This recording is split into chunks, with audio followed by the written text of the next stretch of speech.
A brilliant armored gentleman with a code of honor, or a dirty hungover debtor who steals others' chickens at night? A knight swears to protect the weak, but burns a village in the morning to pay off a debt for his horse. Half of all tournaments were PR stunts to secure advantageous marriages. Honor was often purchasable. Pay the ransom, and your life becomes sacred again. Want to know why beneath the armor lie lice, scars, debts, and politics, and where the myth of nobility came from? Stay tuned. We're about to unwrap the romantic packaging and show you the real medieval accounting of honor. Let's begin with the fact that a knight is first and foremost a profession. Not nobility, not a code of honor, but a job. A mounted warrior who must appear at his lord's first call and swing his sword until told enough. Imagine this. You're a farmer who owns a tractor. Suddenly the king says, "Hey you, with the tractor. Now you're special. You'll plow my field when I say so. In exchange, you'll get a piece of land and the right to be called Sir Tractor Driver." That's roughly how the first knights appeared in the early Middle Ages. Now about money. A knight's equipment cost as much as a good sports car today. A full set of armor, a war horse, weapons, equipment for a squire. All this could cost up to 60 cows. 60! That's an entire fortune. And every time a knight went to war or a tournament, he risked losing all this wealth. No wonder many knights were up to their ears in debt. They borrowed from moneylenders, mortgaged their lands, married wealthy heiresses, anything to maintain their status and keep their equipment in order. Speaking of marriage, for a knight, marriage wasn't a romantic story about a beautiful lady, but a business deal. You think he rode to a tournament to impress a beauty? No, he went there to impress her father, who had lots of land and money. Chivalric romances about courtly love appeared much later, when real knights were already going out of fashion. In real life, marriage was a way to unite lands, receive a dowry, and produce heirs. Love, that was for troubadours and minstrels. Now about the famous code of chivalry. Yes, certain rules of conduct existed, but they were much more flexible than novels and films tell us. For example, a knight was supposed to protect the church, but that didn't stop knights from looting church property when they needed money. They were supposed to protect the weak and defenseless, but that didn't stop them from burning peasant villages during wars. They were supposed to be loyal to their lord, but history is full of examples where knights changed sides if offered better conditions. What about the famous ransom for captured knights? This was not so much a tradition of mercy as it was a business model of medieval warfare. To kill a knight in battle meant losing potential income. It was much more profitable to take him prisoner and demand a ransom. Some knights even specialized in capturing wealthy prisoners. It was more profitable than simply fighting for their lord. Imagine, in the heat of battle, you're not looking for the most dangerous opponent, but for the richest one. Oh look, it's Count So-and-so. His castle is worth a fortune. Guys, let's surround him. Interesting fact. Some knights carried special promissory notes that they could sign if captured. This was something like a medieval credit card. I, Sir So-and-so, undertake to pay the sum of as soon as I return home. And until the ransom was paid, the captive knight often lived in quite comfortable conditions, sometimes even staying as a guest in his captor's castle. War as business, nothing more. Now about hygiene. The idea of a knight as a fragrant gentleman in shining armor is pure fantasy. Under their armor, knights wore quilted gambesons that absorbed sweat and were rarely washed. During long campaigns, they had no opportunity to bathe regularly. Lice, fleas, fungal infections, all were common. And the smell. Let's just say that the aroma of a knight removing his helmet after a day of battle could knock you down no less effectively than a blow from a mace. Speaking of maces, do you know why they were so popular among knights? Because against armor, a sword was not as effective as films show us. You couldn't simply cut through plate armor, but you could inflict blunt trauma through armor using a mace or war hammer. Or, even better, knock your opponent to the ground and then stick a dagger in the gaps of his armor. Not very noble, but effective. In real battle, knights were pragmatic. They used what worked, not what looked beautiful or conformed to the code of honor. What about the famous tournaments? In early periods, these were not colorful competitions with grandstands and flags, but real brawls, little different from actual battles. Knights fought in groups, used real weapons, and deaths were common. The church even tried to ban tournaments, considering them too bloody and dangerous.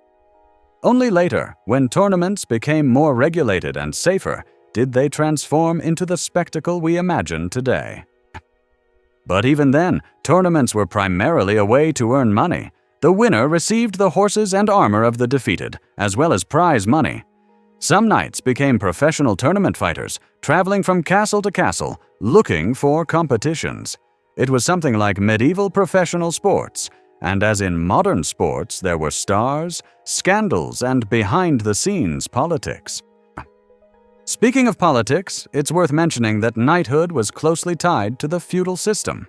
A knight received land from his lord in exchange for military service, but this land wasn't his property in the modern sense. He was more like a manager who had to ensure income and supply warriors to his lord's army, and if a knight failed in his duties or rebelled against his lord, he could lose everything. So much for the independent noble warrior. Now about where the myth of the noble knight came from. In many ways, we owe this to literature. Chivalric romances, troubadour songs, legends of King Arthur, all created an idealized image of the knight as the embodiment of all virtues. But this literature was created not for historical accuracy, but to entertain the aristocracy. It was something like modern romantic comedies, a pleasant fantasy, having little in common with reality. Interestingly, the knights themselves often played along with this myth. They commissioned chroniclers and poets to create works glorifying their exploits, often exaggerated or completely fictional. This was medieval PR, a way to enhance their status and attractiveness in the eyes of potential patrons or brides. And as time went on, real knights increasingly tried to conform to the literary ideal, at least outwardly. Another factor contributing to the mythologization of knighthood was its gradual decline. With the development of firearms and professional armies, heavy cavalry became increasingly less effective on the battlefield. By the 16th century of our era, knighthood as a military force had virtually disappeared. But it was then that the real cult of knighthood began as a symbol of a bygone era. Aristocrats who no longer fought in armor nostalgically remembered the golden age of chivalry, attributing to it all possible virtues. What about the real knights? They were people of their time, with all their inherent virtues and flaws. Among them were true heroes, outright villains, and just ordinary people trying to survive in a cruel world. Some genuinely strove to follow the ideals of honor and nobility. Others used their status for personal enrichment and power. Most, however, were somewhere in between, balancing between ideal and reality. Take, for example, the famous English knight William Marshall, who is often called the greatest knight. He truly was an outstanding warrior and faithfully served several English kings. But he was also a pragmatic politician who skillfully navigated between warring factions and always ended up on the winning side.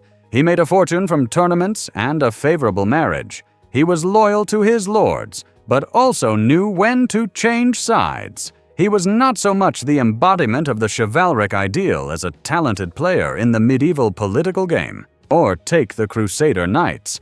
They set off for the Holy Land with the noble goal of liberating Jerusalem. But along the way, they plundered cities, killed civilians, and often fought among themselves over loot and power. Some sincerely believed in their sacred mission. Others saw the Crusades as an opportunity to enrich themselves or acquire lands in the East. Still others simply followed their lords, having little choice, and all of them considered themselves pious Christian knights, defenders of the faith. In conclusion, we can say that real medieval knighthood was much more complex and contradictory than its romanticized image. It was a profession, a social status, and a way of life with its own rules, traditions, and economic realities. Knights were not fairy tale heroes, but people of their time, with all their inherent weaknesses and virtues.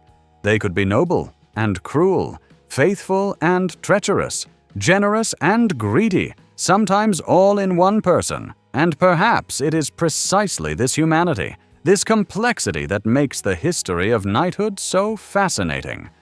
Behind the gleam of armor and loud oaths were real people trying to find their place in a world that was no less complex and contradictory than our own. What do you think about medieval knighthood? Do you believe that the myth of the noble knight has a real basis? Or is it just a beautiful fairy tale created for entertainment and romanticization of the past? Write your thoughts in the comments.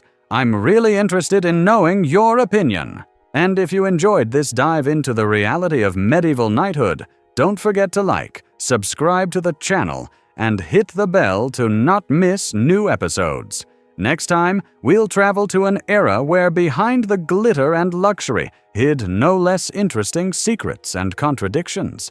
It will be a real journey behind the scenes of history.